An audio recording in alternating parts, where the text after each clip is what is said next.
ইস sorry sorry sorry জামাত ইসলাম আপনার বলে আমার একটু মায়া লাগতেছে। এটা কিন্তু ঠিক হয় নাই ফয়সাল রে।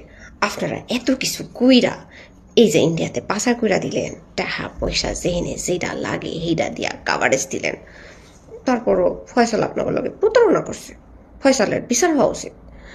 দেখেন চাচা, আপনারা এখন হইতেছেন প্রধান বিরোধী দল, আপনাকে ডর কিসের?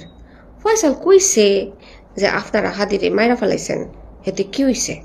আপনাকে তো মেলা ক্ষমতা, আমেরিকার লোকে ভালো সম্পর্ক আছে, তারপরে মনে করেন যে পাকিস্তান তো আপনাকে পিতামাতা হয়। আপনারা ডরান কি রে? ডরানোর কিছু নাই।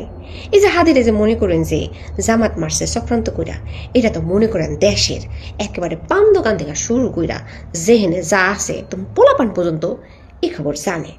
কিন্তু আমার কাছে ওই রকম চাক্ষুষ কোনো প্রমাণ আসিল না। এখন মনে করেন ফয়সাল তো কইয়া দিছে যে আপনারা মিল্লা হাদিরে মাইরা লাইছেন, আপনারা হাদিরে আব্বা বানাইতে চাইছিলেন। অহন মনে করেন আমগরে কিছু কইয়া লাভ আছে? অহন জনগণ তো আপনাকে বিচার করবো, আর আপনারা তো এটা প্রটেস্ট করতে পারবেন। আপনারা দুঃখ করেন কি রে? আর এত চিন্তাও করেন না, চিন্তা করার দরকার নাই। ফয়সাল কইছে আপনি এই বিষয়টাকে ধামাচাপা দিতে পারবেন, এই বিষয়ে আমি 100% নিশ্চিত। আপনার সেই ক্ষমতা আছে। দেখেন না, হাদির মতো একটা পোলারে দিনে দুপুরে একেবারে রাস্তার মধ্যে গুলি করে মারা ফেলাইলেন, কোনো কিছুই হয় নাই। অথচ আপনাকে দলের মানুষই আবার হেইটার বিচারের দাবিতে রাজপথে পুরো আওলা জাওলা লাগাই দিছে।